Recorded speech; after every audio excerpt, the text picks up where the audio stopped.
성경적 부부관계 순종과 존경이라는 제목으로 말씀을 좀 함께 나누도록 하겠습니다.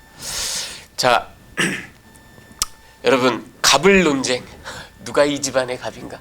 여러분, 우리 인간은 아무튼 모여 살면 그게 뭐 사회든 기업이든 정당이든 친목회든 심지어는 교회와 가정이든 누가 갑이고 누가 을이냐, 누가 명령자고 누가 순종하는 자냐, 이런 걸로 다 이게 우리 인간의 또 고질적인 죄성이 아닌가 합니다. 이 가정에서도.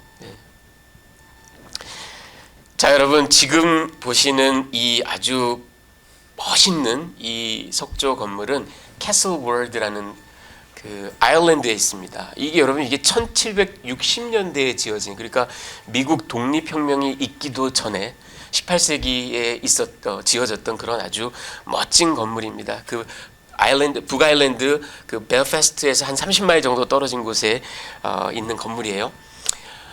여러분은 보셨는지 모르겠지만 그 왕좌의 게임이라는 그 드라마가 있죠. 미국의 게임 오브 스론. 그 드라마가 여기에서 촬영이 됐다고 합니다. 오늘날에는 뭐 결혼식도 열리고 파티도 열리고 문화체험도 하고 뭐 그런 관광 명소로 사용되기도 합니다. 하지만 월드라는 그 귀족이 만든 18세기 중반에 만든 그런 건물이에요. 자, 그런데 여러분, 지금 보시는 이 그 장면은 이 캐슬 월드의 전면입니다. 그 남서쪽을 향하고 있어요. 이 전면은, 저는 뭐 건축에 대해서, 미술에 대해서 완전 문외한인데 네오클래시컬 양식이라고 합니다. 신고전주의 양식이라고 합니다. 자, 이번에 보여드리는 같은 건물이에요. 같은 건물의 후면입니다. 북동쪽을 향하고 있습니다. 이거는 건물에 대해서, 건축에 대해서 모르는 제가 봐도 양식이 다릅니다. 이거는 조지안 고틱 양식이라고 합니다. 고딕 양식이에요. 이게 이상하지 않나요? 여러분, 이걸 보면 야, 정말 시대를 앞서가는 거, 요즘 우리가 말하는 diversity, inclusiveness 뭐 이런 거 얘기하잖아요. 관용, 포용. 18세기 중반에 이미 그렇게 다양한 양식을 서로 포용하는 뭐 이런 걸로 만들어진 게 아닌가, 이렇게 생각을 하기 쉽지만, 여러분, 이 건물은요, 겉에만 이런 게 아니라 안에 들어가 보면요, 그 건물의 절반을 딱 잘라서 저 후면은 고딕 양식, 전면은 신고전주의 양식, 이렇게 되어 있습니다. 야, 이거 시대를 앞선 그런 아주 아방가르드적인 그런 양식이 아닌가, 이렇게 생각을 하지만 웬걸 내막을 알고 보면 전혀 그렇지가 않습니다. 자, 지금 보시는 이 초상화는 버나드 워드라는 그 귀족입니다. The first Viscount of Bangor, 그러니까 벵골 자작입니다. 여러분, 공후 백자남 할 때 그 자작. 그리고 오른편은 그의 아내인 앤 블라이 월드라는 사람입니다. 이 두 사람이 결혼 관계가 순탄치가 못했습니다. 그래서 건물을 짓는데 끝까지 자기 주장을 굽히지 않습니다. 반드시 이걸로 해야 돼. 아니야, 무슨 소리야, 이걸로 해야 돼. 그걸 피 터지게 싸우다가 결국은 끝까지 타협하지 않고 마지막으로 타협을 본 게 38선처럼 가운데를 쫙 나눠가지고 뒤쪽은 당신만 원하는 대로, 앞쪽은 내가 원하는 대로, 이렇게 해서 지어진 겁니다. 여러분, 결국 여러분, 이 두 사람의 결혼은 파국에 이르렀습니다. 앤 블라이가 남편을 떠나고 맙니다. 결혼 관계에서 끝까지 갑을 논쟁을 벌이다가 파경을 맞은 그런 18세기 귀족의 이야기를 제가 잠깐 해드렸습니다. 여러분, 오늘 사도 베드로가 남편과 아내들에게 권면합니다. 본문을 제가 간단하게 좀 설명을 해드리면, 먼저 아내들아 남편에게 순종하라 1절에서 4절까지 우리 1절 2절을 한번 같이 읽어보겠습니다. 아내들아, 시작. 아내들아, 이와 같이 자기 남편에게 순종하라. 이는 꼭 말씀을 순종하지 않는 자라도 말로 말미암지 않고 그 안에 행실로 말미암아 구원을 받게 하려 함이니 너희의 두려워하며 정결한 행실을 봄이라. 자, 아내들아 순종해라, 이런 말씀으로 시작을 합니다. 그런데 우리가 이 이야기를 이렇게 보면 저라 그 말 말씀을 순종하지 않는 자라도 저로 말미암아 그 아내의 행실로 구원을 받을 수 있다라는 얘기를 이렇게 들으면 아, 이 말씀은 믿지 않는 남편과 사는 자녀 그 자매들에게 하는 권면이구나 이렇게 생각하기 쉽지만 그 헬라어 원어를 보면은 저 혹 여기에 혹이라고 나와 있는 말 이게 카이 에이 이렇게 나와요. 헬라어로 이게 영어로 치면 even if 이런 말입니다. 그러니까 설령 그가 믿지 않는 자라도 그건 무슨 얘기예요? 믿는 자는 말할 것도 없거니와 이런 말이에요. 그러니까 이 명령은 남편이 믿는 자건 믿지 않는 자건 모든 자매들에게 하시는 권면의 말씀입니다. 그리고 외모 이 내용을 1절에서 4절 내용을 쭉 보면 너희가 외모를 단장하는 것만이 아니라 내면을 아름답게 단장을 해라. 그거를 순종이라고 이렇게 얘기를 하는 겁니다. 하나님께서 이것을 기뻐하신다 이런 말씀을 하고 있습니다. 자, 제가 이걸 뭘 잘못 눌렀나요? 네, 여기에 그 뒷부분에 보면은 너희가 머리를 꾸미고 뭐 금치장을 하고 이런 얘기를 하는데 여러분 이 머리를 닦는다라는 게 우리는 잘 모르지만 이 고전 고대 이 그레코 로만 시대 머리를 닦는다라는 건 사실은 이 이집트에 아이시스라는 여신이 있어요. 이 오사이리스의 아내인 아이시스. 이 아이시스를 기리는 제례를 할 때 여성들이 머리를 따았어요. 그게 이 아이시스를 섬기는 그런 방식이었고 또 풍요를 기원하는 그런 또 제례를 따은 머리로 했거든요. 그러니까 이 따은 머리를 한다라는 거 단순히 이쁘니까 뭐 잘 나를 표현하기 위해서 그런 걸 수도 있지만 사실은 알게 모르게 이방 종교에 동참하고 금권을 숭배하고 그리고 풍요를 기리고 하는 이런 이제 우상에 우리가 나도 모르게 절할 수 있다라는 그런 이야기를 하고 있습니다. 이제 사도 베드로가 이런 일에 동참하지 말고 오직 내면을 아름답게 하라. 이제 그런 이야기를 권면을 하고 있습니다. 자, 두 번째로는 사라를 그 케이스 스터디로 이렇게 딱 제시를 합니다. 우리 5절 6절을 한번 같이 읽어보겠습니다. 전에 시작. 전에 하나님께 소망을 두었던 거룩한 부녀들도 이와 같이 자기 남편에게 순종함으로 자기를 단장하였나니 사라가 아브라함을 주라 칭하여 순종한 것 같이 너희는 선을 행하고 아무 두려운 일에도 놀라지 아니하면 그의 딸이 된 것이니라. 자, 구약의 여성들 가운데 특히 족장 시대 여성들 가운데 대표적인 인물 사라. 성경에서 가장 아리따운 여성으로 우리에게 알려져 있는 그 미녀, 요즘으로 말하면 얼굴 천재죠. 그런 사라를 케이스 인 포인트로 이렇게 딱 제시합니다. 그녀가 남편 아브라함을 주라 칭하며 순종했다. 그러면서 너희도 이방인인 너희도 사라를 본받아 두려움 없이 선을 행하면 바로 너희가 사라의 딸들이다.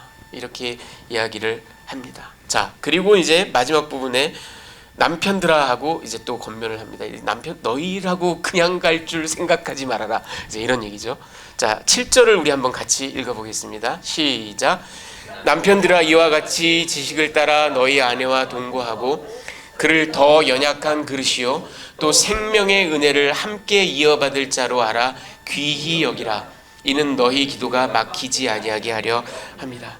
지식을 따라 이건 하나님의 뜻을 따라 그런 뜻입니다. 그리고 아내와 동거하고 연약한 그릇으로 저를 알아라. 이 연약한 그릇이라는 건 뭐 아내가 도덕적으로나 뭐 지적으로 연약하다는 얘기가 아니에요. weaker vessel 그렇게 번역을 했는데 육체적으로 물리적으로 더 연약하기 때문에 너희가 프로텍트해라, 지켜라, 보호해라 그런 이야기입니다. 그리고 아내들을 생명의 은혜를 함께 이어받을 자 이렇게 이야기합니다. 그래서 존귀히 여기고 존경해라, 아너해라. 근데 그렇게 해야 되는 이유가 여기 아주 기가 막힌 게 나옵니다. 그렇게 하지 않으면 너희의 기도가 하나님께 상달되지 않는다. 하나님께서 너희 기도를 듣지 않으신다. 이렇게 아주 준엄하게 경고를 하고 있습니다. 자, 오늘 사도 베드로가 남편들과 아내들에게 권면을 합니다. 자, 오늘 이 내용을 가지고 제가 여러분들께 두 가지 메시지를 좀 전해드리겠는데요. 오늘 여러분 굉장히 중요한 신학적 메시지가 첫 번째 나오고요. 그리고 두 번째 아주 프랙티컬한 그런 메시지를 여러분과 좀 나누기를 원합니다. 그 첫 번째가, 그런데 제가 이 두 가지 메시지를 어떻게 바꿔봤냐면요, 두 가지 질문으로 바꿨습니다. 근데 그 질문을 제가 conundrum, 난제, 수수께끼, 도무지 해결이 안 될 것 같은 그런 난제로 제가 표현을 해봤습니다. 자, 그 첫 번째 난제가 뭐냐면 평등과 순종, equality and submission. 이게 서로 contradicting하다 이거예요. 자, 여러분, 사도 바울도 사도 베드로도 그의 편지들을 보면 모두 아내에게 순종하라 이런 이야기가 나옵니다. 자, 이 이야기를 듣고 오늘날 기독교를 반대하는 많은 사람들이, 지식인들이, 비평론가들이, 봐라, 기독교는 이렇게 편협하고 메일 쇼비니스틱하고 아주 남성 우월주의로 가득 차 있다, 아주 전근대적이다, 야만적이다, 여권을 아주 철저하게 짓밟는다, 이렇게 비판들 합니다. 하지만 여러분, 그렇습니까? 오늘날 우리의 시각으로 이것만 딱 떼놓고 보면 그럴 수 있어요. 하지만 여러분, 제가 늘 얘기하는 것처럼 문화적인, 역사적인 컨텍스트에서 봐야 합니다. 여러분, 고전고대는 물론이고 동서고금을 막론하고 모든 문화, 모든 세계에서는 남성들이 더 우월한 위치에 있고 여성이 남성에게 굴종적이어야 한다, 복종해야 된다, 순종해야 된다라는 거를 아주 공히 예외 없이 가르쳐 왔습니다. 여러분, 성경과 동시대인 이 그레코 로만 시대에 아주 탁월했던, 오늘날 서구 문화에 초석이 됐다고 하는 소크라티스, 플레이토, 아리스토텔, 이런 사람들, 그리고 로마의 그 유명한 정치가 세네카, 이런 사람들의 작품들을 읽어보면요, 예외 없어요. 여성들에게, 남자에게 무조건 순종해라, 복종해라. 여러분, 어디 그뿐입니까? 동양의 모든 문화, 유교 사상, 우리 조선에도 삼종지도 이래가지고 모든 문화가 다 그랬어요. 그런데 결정적인 차이가 있습니다. 결정적인 차이가 있는데, 이 서양 고전 고대의 위대한 철학자들, 동양의 공자, 맹자, 이런 사람들 다 따져보면 공통점이 있는데, 저들이 여성이 남성에게 순종해야 되는 이유를 아주 주저없이, 서스름 없이 그 이유를 이렇게 이야기합니다. 뭐냐면 여성이 남성보다 열등하기 때문이다. 지적으로도 열등하고 도덕적으로도 더 유혹에 빠지기 쉽고 더 열등한 존재이기 때문에 여성은 순종해야 된다, 이렇게 이야기하고 있습니다. 하지만 여러분, 사도 바울도 사도 베드로도 신약 성경 어디에도 순종을 말하고는 있지만 그 순종의 이유가 여성이 더 열등하고 더 도덕적으로 미숙하고 그래서 그렇다라는 이야기는 단 한마디도 나오지 않습니다. 우리 예수님도 보면 공생애 때 그 당시 기준으로 봤을 때는 혁명적이다 싶을 정도로, 아니 반체제적이다 싶을 정도로 자매님들을, 여성들을 동등한 인격체로 대우하셨던 그런 모습을 볼 수가 있습니다. 아니 그 정도가 아니라 한 걸음 더 나가서, 여러분, 성경은 제가 단언코 말씀드릴 수 있는데 창세기부터 계시록까지 성경은 지속적으로 남녀가 완벽하게 평등하다라는 것을 이야기하고 있습니다. 여러분, 창세기 1장 27절 하나님이 한번 같이 읽어보겠습니다. 시작. 자기 형상 곧 하나님의 형상대로 사람을 창조하시되 남자와 여자를 창조하시고. 여러분, 우리 하나님께서 인간을 만드실 때 남자와 여자를 하나님의 형상대로 만드셨다. 남자와 여자에게 구분을 두지 않으셨다. 남자는 하나님의 형상을 주고 여자는 그보다 좀 열등한 천사의 형상을 줬다, 이런 말씀 없어요.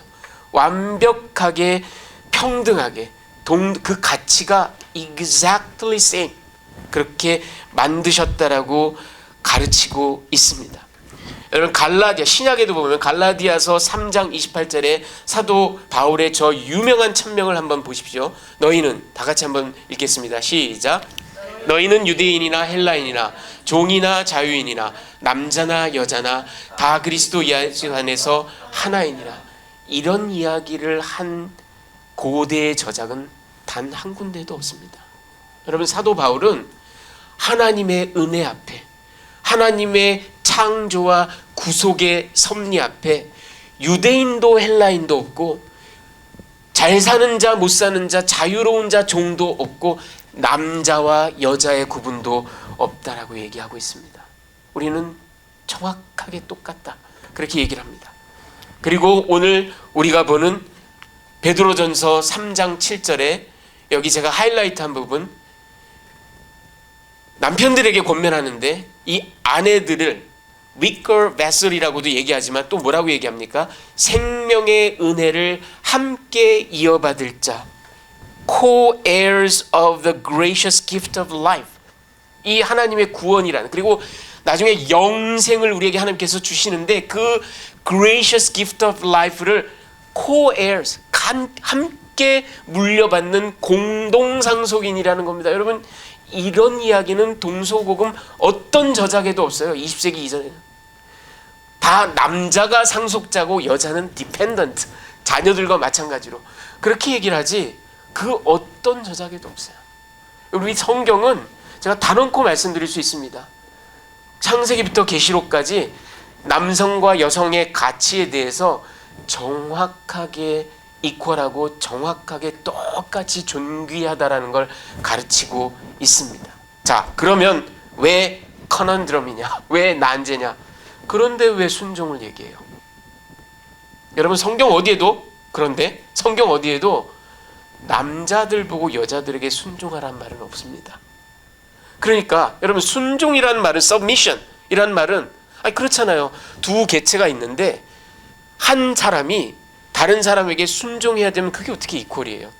상하 관계가 생기는 거잖아요. 그렇죠? 직장에서, 군대에서 일병이 병장한테 yes sir 하고 순종을 하면 그게 어떻게 평등이에요? 거기엔 분명히 하이어라키, 계서제가 생기는 거잖아요.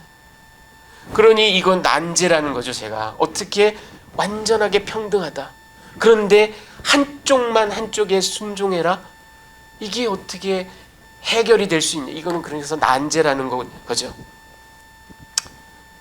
자, 그런데 여러분, 제가 이거를 가지고 고민을 하고 묵상을 하다가 그 해결책을 찾았습니다. 근데 여러분, 제가 오늘 아주 중요한 신학적인 이야기를 하겠다고 말씀을 드렸죠. 그 해결책은 좀 뜬금없어 보이지만, 생뚱맞아 보이지만, 사실은 여러분이 익히 알고 계시는 Holy Trinity, 삼위일체가 바로 그 해답입니다. 여러분, 저는 오늘 이거를 삼위일체에 빗대어서 설명을 해드리겠습니다. 사실은 이 이야기는 제가 하나님의 저항할 수 없는 은혜 성경 공부 시간이 되거나 아니면 조직신학 우리가 나눴던 그런 시간이 되면 아주 면밀하게 설명을 해드립니다. 근데 오늘은 설교 시간이니까 아주 엑기스만 뽑아서 간략하게 좀 설명을 해드리겠습니다. 여러분, 신앙생활을 하시면서 세례 또는 침례를 받으실 때 교리문답을 배우죠. 기독교 닥트린, 교리를 배웁니다. 그리고 그뿐만 아니라 사실은 여러분께서 뭐 지역을 옮기거나 뭐 어떤 사정이 생겨서 교회를, 공동체를 옮기시면 여러분의 신앙 연륜과 상관없이 그 교회에서, 우리 교회에서는 반드시 이걸 하셔야 됩니다. 뭐 크리스찬 101, 크리스찬 베이직스, 뭐 생명의 삶, 뭐 우리 교회 같은 경우는 하나님의 저항할 수 없는 은혜, 이런 걸 다 이제 교회에 새로 등록을 하면 하시죠. 그래서 이 교리를 배웁니다. 여러분, 그동안 신앙생활 하시면서 많은 가르침을 받으셨고 배우셨을 줄 압니다. 자, 여러분, 이 기독교 교리의 핵심 중에 핵심 가운데 The Holy Trinity라는 걸 알고 계시죠? 삼위일체, 하나님, 성부, 성자, 성령 세 분은 세 분이시면서 한 분, 완전히 동일한 그 substance, 본질, 호모오시아스라고 제가 설명드렸죠. 이 동일 본질을 갖고 계신 분들, 그래서 완벽하게 평등하신 세 위격 하나님, 어느 한 분이 어느 한 분보다 열등하거나 더 존귀하지 않은, 그래서 우리에게 똑같은 찬양과 똑같은 경배를 받으시기에 합당하신 하나님. 그런데 그런데 여러분 궁금해 보신 적 없으세요?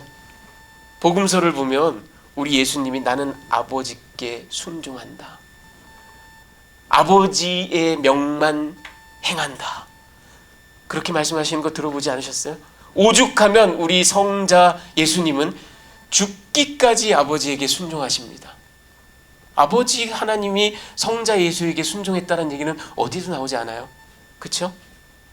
어디 그뿐입니까? 요한복음 같은 경우 이렇게 자세히 보시면 예수께서 보혜사 성령님을 말씀하시는데 그 보혜사 성령님은 오직 들은 것만 자의대로 하지 않으시고 들은 것만 전하신다, 이렇게 얘기를 하죠. 그러면 아버지 하나님보다 예수님이 조금 더 밑에 있어 보이고 성령님은 그보다도 더 밑에 있어 보이죠. 그런 느낌이 들지 않으시나요? 그런데 교리 시간에는 세 분은 똑같아. 이렇게 보니까 이거 뭐지? 그러면서도 여러분 다들 왜, 저도 그렇지만 그러시죠. 우리가 뭐 어떻게 다 알겠어.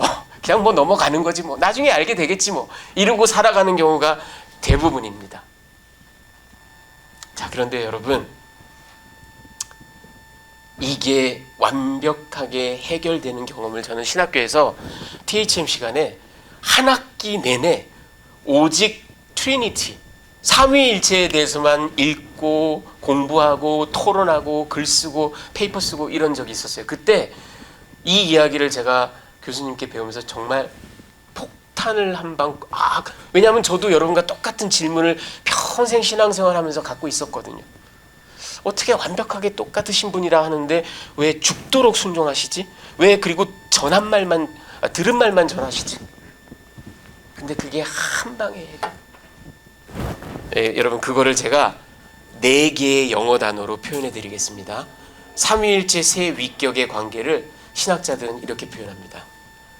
Ontological equality, but economic subordination, 이렇게 얘기를 합니다. 여러분 ontology라는 거는 철학의 그 분과 중에 존재론인 거라는 게 있습니다. 그 존재의 궁극적인 것을 밝히고 추구하는 그런 학문입니다. 그러니까 그래서 ontological 하면은 존재론적인 그런 뜻입니다. 삼위일체 하나님은 존재론적으로 그분들의 존재 양식과 존재해온 그 궁극의 목적이나 이런 것들을 봤을 때 영원부터 영원까지 함께 계시고, 그리고 완전한 동등함을 갖고 계시고 완전한 사랑을 누리고 계시고 서로 우열이 전혀 없는 완벽 동일 본질 호모우시아스를 갖고 계신 완벽한 ontological equality를 갖고 계신 세 위격 하나님이십니다. 자, 그런데 economic subordination이라는 거는 여러분 이거를 존재론적 평등, 그리고 제가 질서적 종속 이렇게 번역을 했습니다. economic subordination, 왜 여러분 economy 하면 뭐가 생각나시죠? 돈 아닌가요? 돈? 그렇죠? 경제. 예. 그런데 요거를 제가 이렇게 설명을 해드리겠습니다. 경제라는 말은 15세기, 16세기 이후에 영어에서 돈, 이렇게 돈, 실물 경제, 뭐 그때 재화, 이 부 이런 걸로 딱 굳어졌어요. 하지만 그 어원을 보면 헬라어의 오이코노미아, 발음이나 표기가 비슷하죠? 닮았죠? 이코노미, 오이코노미아, 여기서 온 말입니다. 이 오이코노미아라는 말은 또 분절을 해보면 오이코스라는 헬라어와 노모스라는 말이 합쳐진 말입니다. 오이코스는 집이에요, 집. 그리고 노모스는 법칙입니다. 자, 그러면 오늘날에는 이게 돈에 관해서만 정착이 됐지만 원래 헬라어의 고전고대 헬라어의 원뜻은 뭐냐면 여러분 집안이 있어요. 집안에 있으면 그 집안이 돌아가는 법칙이라는 게 있습니다. 그걸 다스리는 법칙이라는 게 있어요. 그 집안을 다스리는 법칙, 집안이 돌아가는 원리에는 물론 돈이 있어요. 돈이 들어오고 나가고, 그렇죠? 하지만 어디 그뿐이겠습니까? 사람과 사람은 어떻게 관계를 할 것인가? 예. 그리고 뭐 규율은 어떻게 잡을 것인가? 그리고 다른 이웃과의 관계는 어떻게 할 것인가? 여러분 오이코노미아라는 건 사실은 돈 문제만이 아니에요. 모든 것을 총망라하는 겁니다. 모든 사람 사는 법칙을 말하는 겁니다. 그런데 오늘날 그 중에 돈만 딱 남아 굳은 것뿐입니다.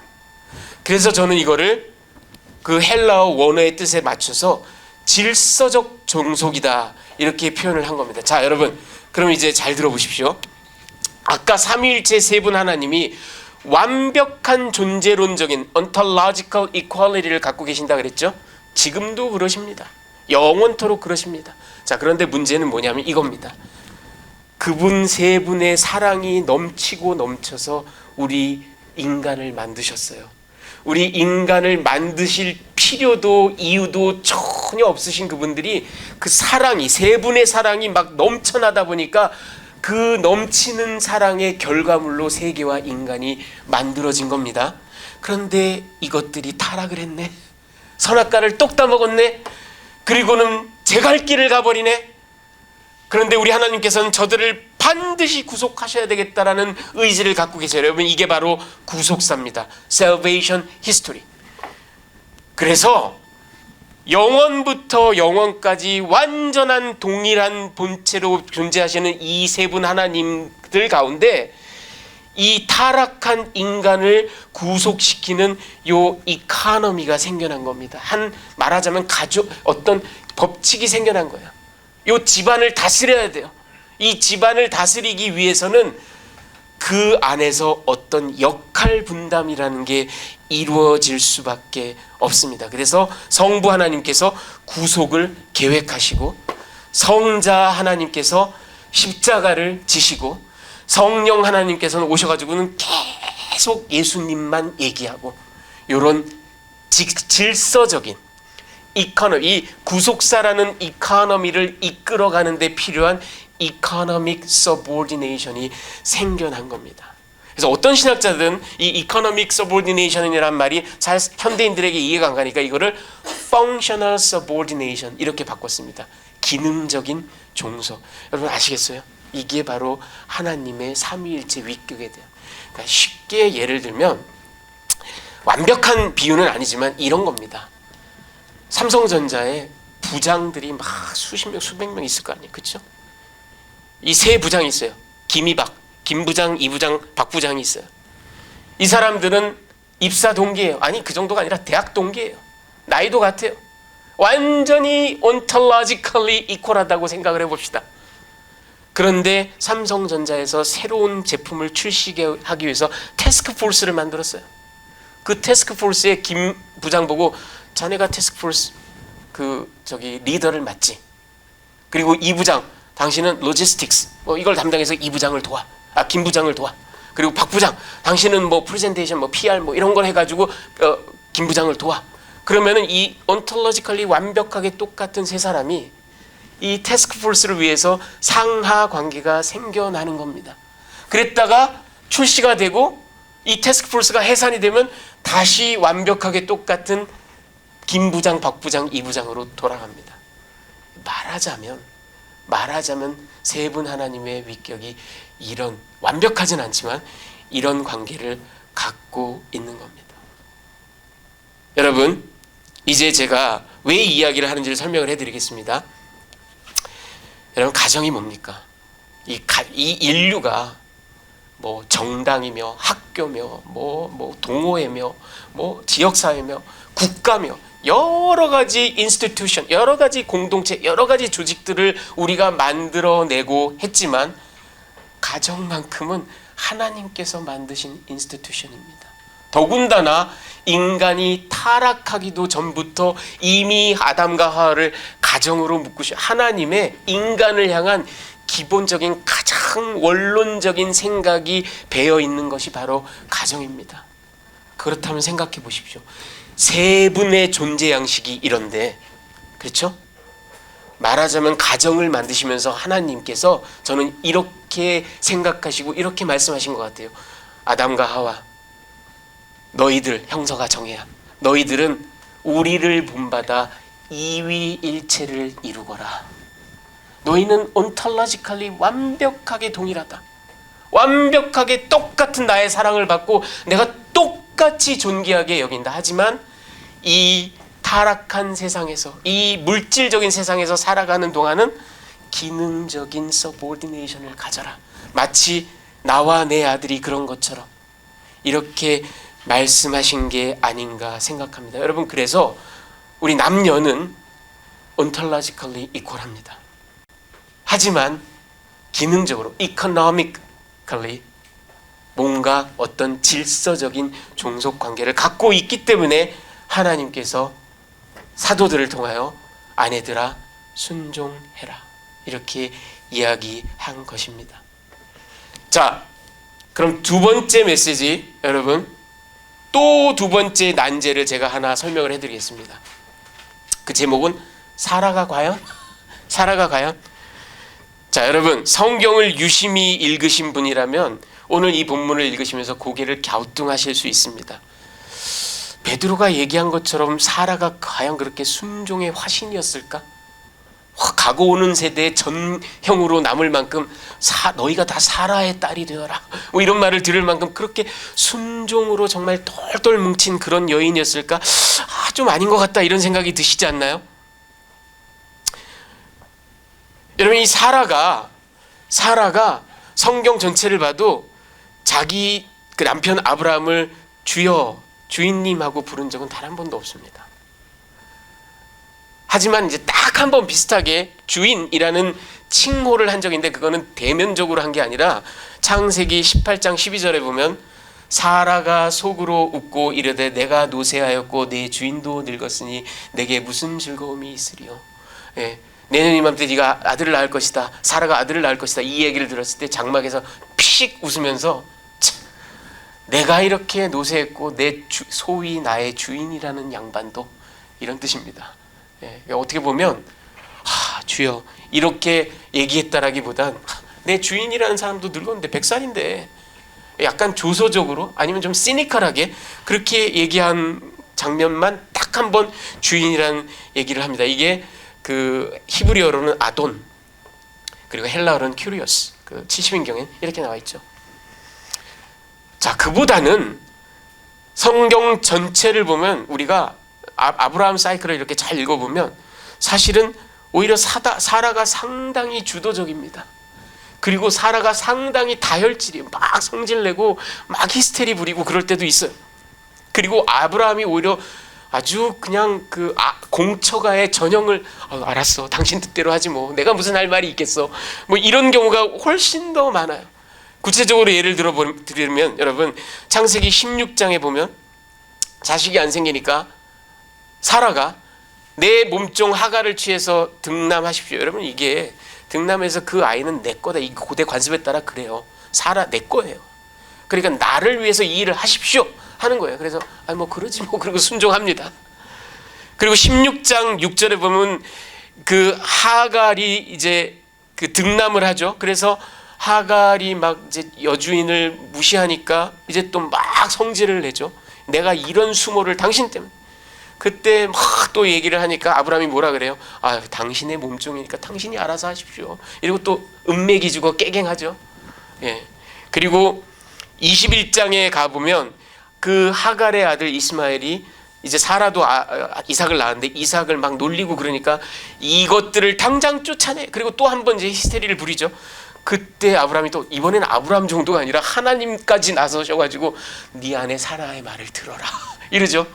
그러니까 여러분, 성경 전체를 보면 우리가 보기에는, 얼핏 보기에는 사라가 훨씬 더 주도권을 갖고 있고 사라가 훨씬 더 다혈질적이고 사라가 훨씬 더 막 쥐락펴락하는 모습을 봅니다. 그런데 오늘 베드로는 너희가 다 사라의 딸이 되라, 사라처럼 순종해라, 사라야말로 순종의 화신이다 이렇게 얘기를. 이게 여러분 난제예요. 커넌드럼이에요. 해결이 되지 않아요.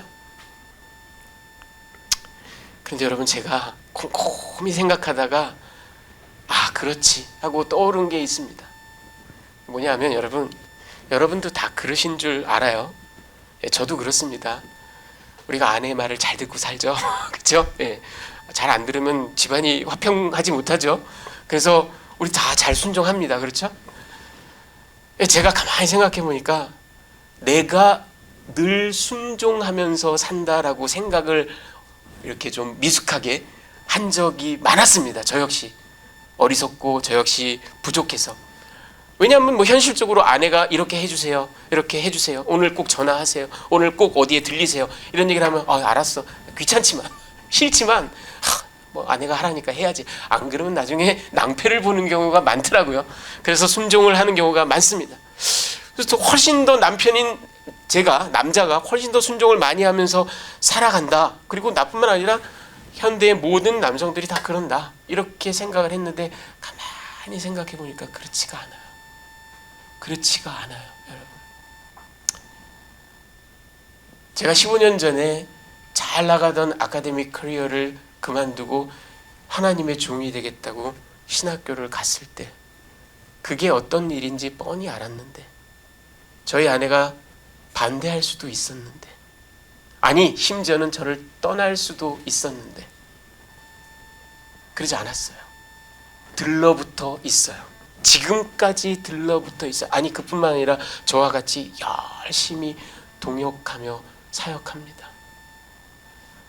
여러분, 이거보다 더 큰 순종이 어디 있습니까? 그리고 나서 제가 생각이 들었어요.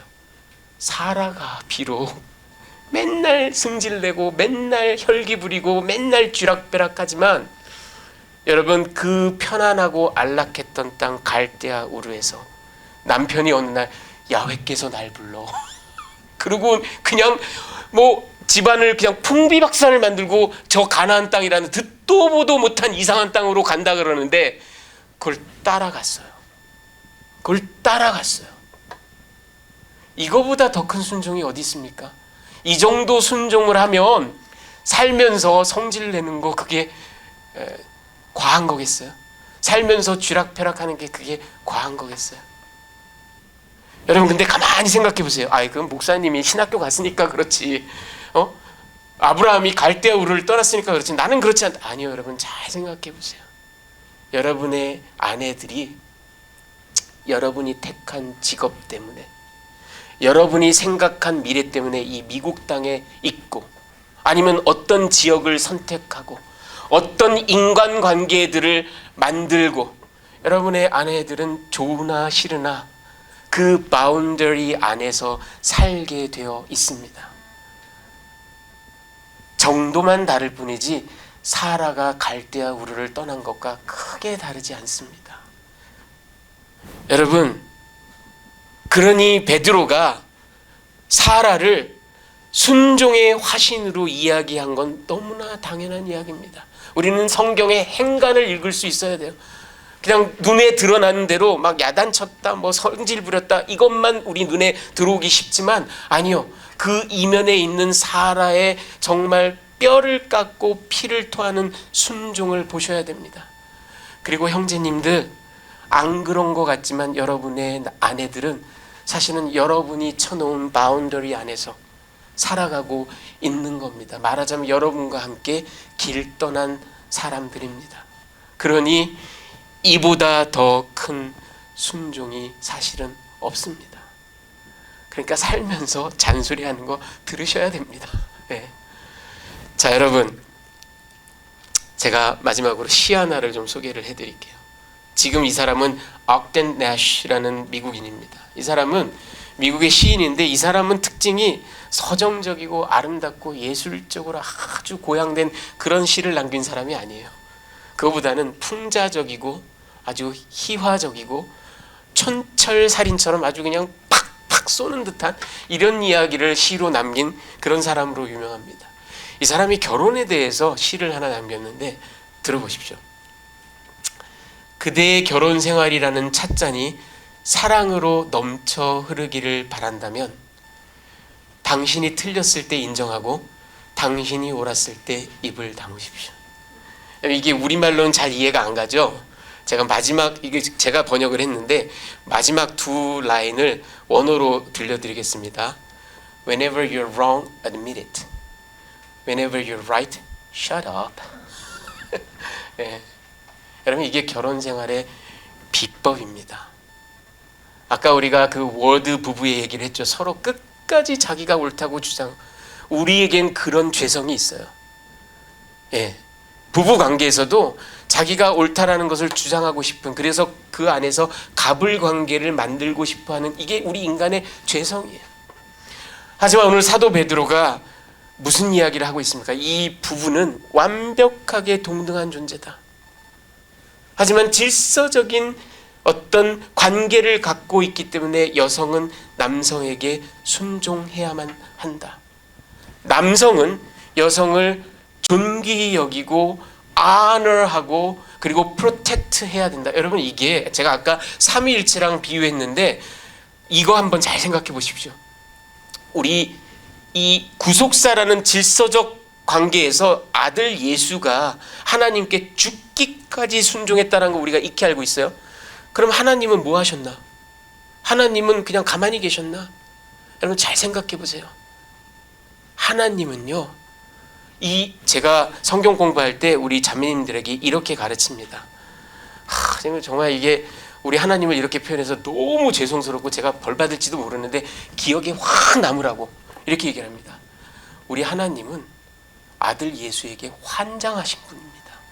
완전히 환장하신 분이에요.